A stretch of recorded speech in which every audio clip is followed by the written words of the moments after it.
चलिए दोस्तों, ईडी का नया बिहार दरोगा का सेट आया हुआ है। इसके प्रथम सेट को हम लोग देखेंगे। यही है वॉल्यूम 1, जिसमें 15 प्रैक्टिस सेट है। तो इसके पहला सेट का पहला क्वेश्चन हम लोग देखेंगे, सिंधु घाटी सभ्यता के बारे में इनमें से कौन सा कथन सत्य है। तो ऑप्शन ए है, सिंधु घाटी सभ्यता के लोग कपास के उत्पादन करने वाले पहले व्यक्ति थे, तो ये सही है। दूसरा क्वेश्चन है, जैन धर्म के 3 रत्न में शामिल है, तो इसमें शामिल है सही विश्वास, सही ज्ञान और सही आचरण, तो इसका सी सही हो जाएगा। अगला क्वेश्चन हमारा है, चोल अभिलेखों के अनुसार जैन संस्थानों को दान में दी जाने वाली भूमि को कहा जाता था। तो जैन संस्थानों को दान में दी जाने वाली भूमि को हम लोग पल्ली छांदम कहते हैं, और ब्राह्मणों को दी जाने वाली भूमि को ब्राह्मण दे कहते हैं, और गैर ब्राह्मण को दी जाने वाली भूमि को बेलन बगाई कहते हैं, और विद्यालयों को दी जाने वाली भूमि को शाला भोग कहते हैं। हमारा अगला क्वेश्चन है 4 नंबर, विशाख दत्त द्वारा रचित मुद्रा राक्षस कौन सी भाषा में लिखी गई है। तो ये संस्कृत भाषा में लिखी गई है। अगला क्वेश्चन है, निम्नलिखित में से किस शासन के शासनकाल में भारत का पहला मुद्रा रुपया मुद्रित हुआ था। तो ये शेरशाह सूरी के शासनकाल में हुआ था। निम्नलिखित में किसके शासनकाल में मुगलों और मराठों के बीच द्वंद्व प्रारंभ हुआ था। तो ये औरंगजेब के बीच हुआ था, औरंगजेब के शासनकाल में हुआ था। भारत में किस गवर्नर जनरल को स्थानीय स्वशासन का पिता कहा जाता है। तो स्थानीय स्वशासन का पिता लॉर्ड रिपन को कहा जाता है, तो इसका ऑप्शन ए नंबर सही हो जाएगा। अगला क्वेश्चन है, ब्रिटिश साम्राज्य में अवध का विलय कब हुआ था। तो ब्रिटिश साम्राज्य में अवध का विलय 1856 ईस्वी में हुआ था। अगला क्वेश्चन है, निम्नलिखित में से किसने बंगाल के विभाजन 1905 के विरोध में हुए आंदोलन का नेतृत्व किया था। तो इसका नेतृत्व सुरेंद्र नाथ बनर्जी के द्वारा किया गया था, तो हमारा ऑप्शन ए सही हो जाएगा। अगला 10 नंबर क्वेश्चन देख रहे हैं, किस व्यक्ति ने महात्मा गांधी को पहली बार राष्ट्रपिता कहकर संबोधित किया था। तो यह सुभाष चंद्र बोस के द्वारा कहा गया था। अगला क्वेश्चन है, सत्यशोधक समाज की स्थापना हुई थी। तो सत्यशोधक समाज की स्थापना ज्योतिबा फुले के द्वारा 1873 ईस्वी में किया गया था। अटाला देवी मस्जिद का निर्माण किस शासक द्वारा किया गया था। तो इसका निर्माण इब्राहिम शाह सरकी के द्वारा किया गया था। अगला क्वेश्चन है, अलाउद्दीन के समय भू राजस्व की दर उपज का कितना भाग था। तो अलाउद्दीन के समय भू राजस्व की दर जो था वो 1/2 था, 50% था। भारतीय संविधान अपने नागरिकों को ... की समानता का वचन देता है, तो इसका उत्तर हो जाएगा प्रतिष्ठा और अवसर की समानता का अवसर वचन देता है। हमारा अगला क्वेश्चन है, निम्नलिखित में से कौन सी समिति ने मूल कर्तव्यों को संविधान में सम्मिलित करने का सुझाव दिया था। तो इसको स्वर्ण सिंह समिति के द्वारा संविधान में सम्मिलित करने का सुझाव दिया गया था।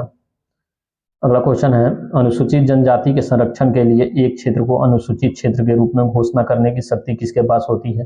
तो ये शक्ति जो होती है, किसी भी क्षेत्र को अनुसूचित क्षेत्र के रूप में घोषणा करने की शक्ति राष्ट्रपति के पास होती है। अगला क्वेश्चन है, ग्राम सभा में निम्न में से कौन शामिल होता है। तो वे सभी व्यक्ति जिनके नाम गांव विशेष में पंचायत के लिए मतदाता सूची में दर्ज है। अगला क्वेश्चन है, संविधान का निम्न में से कौन सा संशोधन केंद्र तथा राज्यों में मंत्रिपरिषद के मंत्रियों की अधिकतम संख्या सीमित करता है। तो ये 91वां संविधान संशोधन करता है।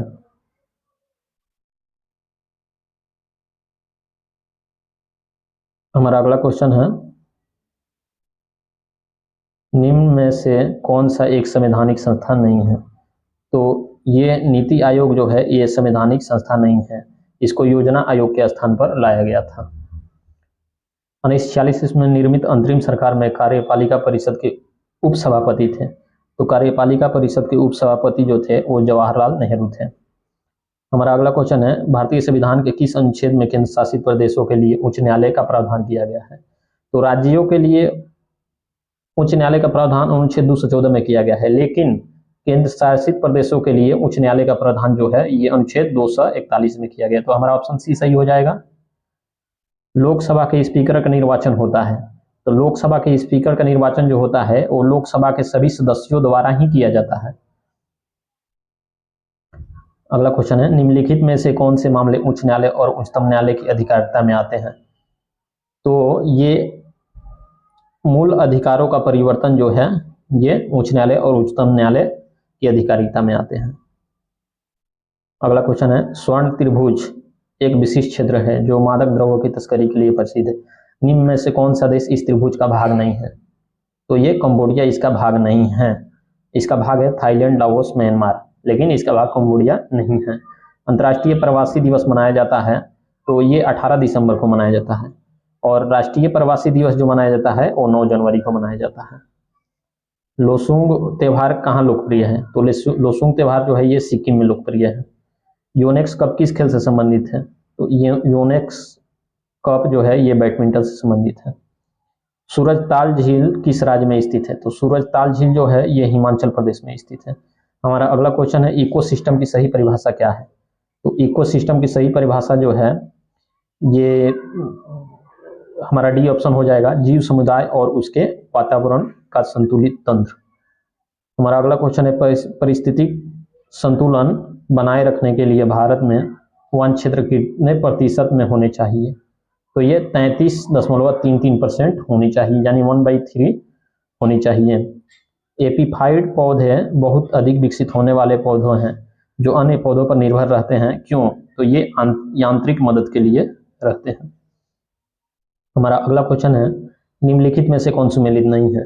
एक तरफ दिया हुआ है जैवमंडल आरक्षित क्षेत्र और एक तरफ दिया होता है स्थापना वर्ष। तो सिमलीपाल की स्थापना जो हुआ था 1994 में हुआ था।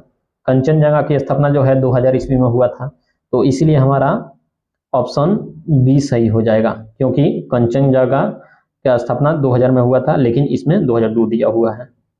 हमारा अगला क्वेश्चन है क्षेत्रीय भाषा में निर्णय प्रकाशित करने वाला पहला हाईकोर्ट कौन सा है? तो भारत का पहला हाईकोर्ट जो है जो क्षेत्रीय भाषा में निर्णय प्रकाशित किया है वो केरल हाईकोर्ट है। किस राज्य द्वारा स्वास ऐप को जारी किया गया है? तो ये ऐप तमिलनाडु के द्वारा जारी किया गया है। हाल ही में संगम नौसेना अभ्यास का आयोजन भारत ने किस देश के साथ किया है? तो संगम नौसेना अभ्यास का आयोजन भारत जो है अमेरिका के साथ किया हुआ है। अगला क्वेश्चन है अंतर्राष्ट्रीय श्रम संगठन में शामिल होने वाला 187वां देश कौन सा है? तो इसमें शामिल होने वाला ILO में 187वां देश जो है ये टोंगा है। हमारा अगला क्वेश्चन है विश्व हिंदी सम्मेलन 2023 जिसका आयोजन फिजी में किया गया, इसमें भारत की तरफ से किसने प्रतिनिधित्व किया? तो भारत की तरफ से हमारे विदेश मंत्री S जयशंकर के द्वारा इसका प्रतिनिधित्व किया गया है। अगला क्वेश्चन है भारत ने भूकंप प्रभावित देश तुर्की तथा सीरिया की मदद के लिए कौन सा ऑपरेशन चलाया है? तो ये ऑपरेशन दोस्त चलाया हुआ है। ग्लोबल फायर पावर इंडेक्स 2023 में कौन सा देश प्रथम स्थान पर है? तो इसमें प्रथम स्थान पर जो है ये अमेरिका है, और भारत का स्थान इसमें अगर पूछा जाए तो भारत का स्थान इसमें 4th है।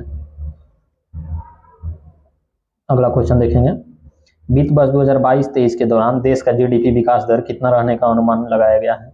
तो ये 6 से 6.8% विकास दर GDP का रहने का अनुमान लगाया गया है। हमारा अगला क्वेश्चन है दूध उत्पादन में भारत का स्थान विश्व में कौन सा है? तो दूध उत्पादन में भारत का स्थान जो है ये विश्व में पहला है। पूरे विश्व का 25% अकेले दूध का उत्पादन भारत करता है, इसलिए इसका पहला स्थान है। अगला क्वेश्चन है अर्जुन पुरस्कार 2022 से सम्मानित सुश्री अंशु का संबंध किस खेल से है? तो इनका संबंध जो है ये कुश्ती से है।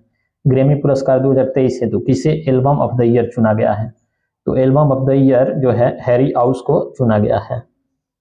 हमारा अगला क्वेश्चन है प्रसिद्ध पुस्तक विक्ट्री सिटी के लेखक हैं? तो विक्ट्री सिटी के लेखक जो हैं ये सलमान रुश्दी हैं। अगला क्वेश्चन विश्व कैंसर दिवस 2023 का थीम क्या था? तो इसका थीम था क्लोज द केयर गैप। अगला क्वेश्चन है स्टैचू ऑफ नॉलेज को स्थापित किया गया है? तो यह महाराष्ट्र के लातूर में स्थापित किया गया है। अगला क्वेश्चन है जनवरी 2023 में आई रिपोर्ट के अनुसार 2022 में भारत का कौन सबसे प्रदूषित शहर कौन सा है? तो ये नई दिल्ली है। अगला क्वेश्चन देखेंगे निम्नलिखित राज्यों में से कौन सा सुमेलित नहीं है? अरुणाचल प्रदेश केरी परनाइक, मेघालय का फागू चौहान और झारखंड का CP राधाकृष्णन और महाराष्ट्र का गणेश लाल। तो इसमें जो है महाराष्ट्र के राज्यपाल जो हैं ये गणेश लाल नहीं है, महाराष्ट्र के राज्यपाल जो हैं ये हमारे रमेश बैस हैं, इसलिए ऑप्शन डी सुमेलित नहीं है। अगला क्वेश्चन देखेंगे हाल ही में तुलसीदास बलराम का निधन हो गया है, इनका संबंध किस क्षेत्र से था? तो इनका संबंध जो है ये खेल से था। अगला क्वेश्चन भारतीय प्रतिस्पर्धा आयोग के नए अध्यक्ष कौन बने हैं? तो ये संगीता वर्मा बने हैं। अगला क्वेश्चन देखेंगे अंतर्राष्ट्रीय धम्म सम्मेलन का उद्घाटन कहाँ किया गया है? तो इसका उद्घाटन जो है ये भोपाल में किया गया है। हमारा अगला क्वेश्चन 52 नंबर है, हाल ही में दयानंद सरस्वती की कौन सी जयंती मनाई गई है? तो दयानंद सरस्वती की 200वां जयंती हाल ही में मनाया गया है। अगला क्वेश्चन देखेंगे, हाल ही में किसके द्वारा दुनिया के सबसे लंबे प्लेटफॉर्म का उद्घाटन हुबली में किया गया है? तो इसका उद्घाटन नरेंद्र मोदी के द्वारा कर्नाटक के हुबली में किया गया है। इसकी लंबाई अगर देखी जाए तो 1.5 किलोमीटर है और ये पहला प्लेटफॉर्म हो गया है जो दुनिया में सबसे लंबा है। अगला क्वेश्चन है, नेपाल के नए राष्ट्रपति कौन बने हैं? तो ये रामचंद्र पौडेल बने हैं जो विद्या देवी भंडारी का स्थान लेंगे। हमारा अगला क्वेश्चन है, हाल ही में किस राज्य में यासोसांग उत्सव मनाया गया है? तो यासोसांग उत्सव जो है ये मणिपुर में मनाया गया है।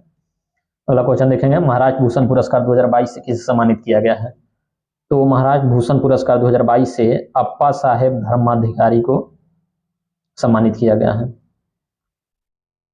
अगला क्वेश्चन देखिए 57 नंबर, वंदे भारत ट्रेन का संचालन करने वाली पहली महिला ड्राइवर कौन बनी है? तो ये सुरेखा यादव बनी है जो वंदे भारत ट्रेन का संचालन की है। और सुरेखा यादव की बात करें तो ये भारत की पहली महिला रेल ड्राइवर भी हैं। अगला क्वेश्चन, रबी फसल की बुआई की जाती है? तो रबी फसल की बुआई अक्टूबर नवंबर तक की जाती है। जूट का उत्पादन में अग्रणी राज्य कौन सा है? तो जूट उत्पादन में पहला राज्य जो है ये पश्चिम बंगाल है। अगर दूसरे राज्य की बात की जाए तो दूसरा राज्य में बिहार का स्थान है। अगला क्वेश्चन देखेंगे, किस भारतीय राज्य की अधिकतम सीमा म्यांमार से लगती है? तो म्यांमार से भारत की 4 राज्यों की सीमा लगती है जिसमें सबसे अधिक अरुणाचल प्रदेश की सीमा लगती है। भारत के उत्तरी मैदानों में शीत ऋतु में वर्षा होती है, तो ये इसमें पश्चिमी विक्षोभ के कारण भारत के उत्तरी मैदानों में शीत ऋतु में वर्षा होती है। अगला क्वेश्चन देखेंगे, कॉफी पोर्ट के नाम से जाना जाता है? तो कॉफी पोर्ट के नाम से सेंटोस को जाना जाता है। यहाँ से भारी मात्रा में कॉफी का निर्यात किया जाता है, इसीलिए इसको कॉफी पोर्ट के नाम से जाना जाता है। और यह जगह जो है सेंटोस ये ब्राजील में पड़ता है। नंदा देवी चोटी किस हिमालय का भाग है? तो नंदा देवी जो चोटी है ये कुमाऊं हिमालय का भाग है। अगला क्वेश्चन देखेंगे, द्वीपों का समूह लक्षद्वीप है? तो लक्षद्वीप जो है ये परवाल द्वारा निर्मित है। हमारा अगला क्वेश्चन है, दूध गंगा निम्नलिखित में किसकी सहायक नदी है? तो दूध गंगा जो है वो झेलम की सहायक नदी है। अगला क्वेश्चन देखेंगे, भार की एसआई मात्रक क्या है? तो भार का एसआई मात्रक जो है वो न्यूटन है। 67 नंबर क्वेश्चन देखेंगे, निम्नलिखित में से कौन सा यंत्र समुद्र के स्तर से ऊपर की वस्तुओं को देखने के लिए पनडुब्बी में प्रयोग किया जाता है? तो पेरिस्कोप का प्रयोग किया जाता है। अगला क्वेश्चन, यदि कार्य का मान धनात्मक हो तो जिस निकाय पर कार्य हो रहा है क्या प्रभाव पड़ेगा? तो उसकी ऊर्जा में वृद्धि होगी। ऑप्शन डी सही हो जाएगा। अगला क्वेश्चन देखेंगे, यदि 2 कणों के बीच की दूरी बढ़ जाती है तो इनके बीच गुरुत्वाकर्षण बल पर क्या प्रभाव पड़ेगा? तो इनके गुरुत्वाकर्षण बल जो है ये कम हो जाएगा। यदि दूरी बढ़ेगी तो गुरुत्वाकर्षण बल कम हो जाएगा। अगला क्वेश्चन है, उत्क्षेप बल और भार कार्य करते हैं? तो दोनों जो है ये विपरीत दिशा में कार्य करते हैं। हमारा अगला क्वेश्चन है, निम्न में से क्या तरंग की विशेषता नहीं है? तो तरंग की विशेषता जो है ये माध्यम जो है तरंग की विशेषता नहीं है। निम्नलिखित में से कौन सा विकल्प रासायनिक परिवर्तन है? तो दूध का दही में परिवर्तन होना ये रासायनिक है। बाकी जो ऑप्शन है ये सूक्ष्म बर्फ का सम्मिलन, रेत का पानी में घुलना, चीनी का पानी में घुलना, ये सभी जो है आपका भौतिक परिवर्तन का उदाहरण है। अगला क्वेश्चन देखेंगे, निम्नलिखित में से किसने परमाणु के अविभाज्य के बारे में बताया है? तो परमाणु के अविभाज्य के बारे में डाल्टन ने बताया है। अगला क्वेश्चन, निम्नलिखित में से कौन सा समांतर तापमान पर द्रव अवस्था में होता है? तो गैलियम जो है ये सामान्य तापमान पर द्रव अवस्था में रहता है। निम्नलिखित में से कौन सा किसी धातु का इलेक्ट्रॉनिक विन्यास नहीं है? तो ये धातु का इलेक्ट्रॉनिक विन्यास जो है ये 2 और 6 धातु के इलेक्ट्रॉनिक विन्यास नहीं है। निम्नलिखित में से किसे एक तत्व के भार की तुलना में एक मूल विशेषता माना जाता है? तो एक तत्व के भार की तुलना में एक मूल विशेषता माना जाता है ये परमाणु क्रमांक को। हमारा अगला क्वेश्चन है, ऑक्सीकरण प्रतिक्रिया में निम्नलिखित में से क्या होता है? तो ऑक्सीकरण प्रक्रिया में इलेक्ट्रॉन में कमी होती है। अगर यहीं रहता अवकरण तो इसमें इलेक्ट्रॉन में वृद्धि होती है। लेकिन ऑक्सीकरण प्रतिक्रिया में निम्नलिखित में से क्या होता है? इसका सही उत्तर होगा B, option number B, electron में कमी होती है। अगला क्वेश्चन देखेंगे, यदि किसी लवण का पीएच मान 0 है तो वह ... का लवण होता है। तो ये जो है सख्त एसिड और कमजोर बेस का लवण होता है। अगला क्वेश्चन देखेंगे, जलीय विलयन में किसी अम्ल या क्षार में क्या परिवर्तन होता है? तो क्षार जल में OH आयन निर्मित करते हैं। ये ऑप्शन हमारा ए सही हो जाएगा। अगला क्वेश्चन देखेंगे, उस निष्क्रिय गैस का क्या नाम है जिसे आधुनिक आवर्त सारणी के पहले आवर्त में रखा गया है? तो इसको हीलियम हमारा सही उत्तर हो जाएगा। ये आधुनिक आवर्त सारणी के पहले आवर्त में निष्क्रिय गैस है। अधातुओं का व्यापक उपयोग निम्न में से किस में होता है? तो अधातुओं का व्यापक उपयोग जो है ये खाद में होता है। अगला क्वेश्चन देखेंगे, कास्टिक सोडा का रासायनिक नाम क्या है? तो कास्टिक सोडा का रासायनिक नाम जो है ये सोडियम हाइड्रोक्साइड है। हमारा 83 नंबर क्वेश्चन है, हीमेटोलॉजी का अध्ययन निम्नलिखित में से किससे संबंधित है? तो हीमेटोलॉजी जो है ये रक्त से संबंधित है। अगला क्वेश्चन है, पानी की कमी के कारण कोशिका के संकुचित भित्ति से अलग होने की प्रक्रिया को क्या कहा जाता है? तो इसको प्लाज्मोलिसिस कहा जाता है। हमारे शरीर में वसा संचायक ऊतक कौन सा है? तो वसा संचायक ऊतक जो है ये एडिपोज ऊतक है। ऑप्शन ए सही हो जाएगा। हमारा अगला क्वेश्चन है, अस्थायी ऊतकों के निर्माण के लिए एक अस्थायी संरचना, आकार और क्रिया अपनाने की प्रक्रिया को क्या कहा जाता है? तो इसको विभेदन कहा जाता है। ऑप्शन डी सही हो जाएगा। अगला क्वेश्चन है, पादपों में सबसे प्रचुर मात्रा में उपस्थित तत्व है? तो सबसे ज्यादा उपस्थित पादप में जो होता है वो कार्बन होता है। तो ऑप्शन सी सही हो जाएगा। अगला क्वेश्चन, निम्नलिखित में से किसने सजीव वस्तुओं के लक्षणों की अनुवांशिक के सिद्धांतों के प्रतिपादन में योगदान दिया है? तो इसका ऑप्शन सी हो जाएगा, ग्रेगरी मेंडल। अगला क्वेश्चन देखेंगे, जोंक निम्नलिखित में से किस संघ से संबंधित है? तो जोंक जो है ये एनिलिडा से संबंधित है। हमारा अगला क्वेश्चन, निम्नलिखित में से किसमें होमोडोंट दांत पाए जाते हैं? तो होमोडोंट दांत जो है वो मछली में पाया जाता है। तो ऑप्शन ए सही हो जाएगा। अगला क्वेश्चन हमारा है, मनुष्यों के पाचन तंत्र में उत्सर्जित अम्ल कौन सा होता है? तो ये हमारा हाइड्रोक्लोरिक अम्ल हो जाएगा। 92 नंबर क्वेश्चन देखेंगे, निम्नलिखित में से कौन सा रोग विषाणु जनित नहीं है? तो ये तपेदिक जो है ये जीवाणु जनित रोग है। बाकी चेचक, इन्फ्लुएंजा और खसरा जो है ये विषाणु जनित रोग है। तो इसमें पूछा जा रहा है कि विषाणु जनित रोग नहीं है, तो ये हमारा उत्तर तपेदिक हो जाएगा। अगला क्वेश्चन देखेंगे, 1949 में भारत सरकार द्वारा नियुक्त राष्ट्रीय आय समिति का अध्यक्ष निम्नलिखित में से कौन था?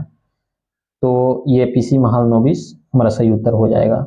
अगला क्वेश्चन देखेंगे, national academy of agriculture research management स्थित है? तो ये जो है national academy of agriculture research management Hyderabad में स्थित है। अगला क्वेश्चन देखें, निम्नलिखित कीमत सूचकांकों में से केंद्र सरकार के कर्मचारियों की मजदूरी की क्षतिपूर्ति हेतु किसका प्रयोग किया जाता है? तो इसका सही उत्तर ऑप्शन बी हो जाएगा, औद्योगिक कर्मियों के लिए उपभोक्ता कीमत सूचकांक।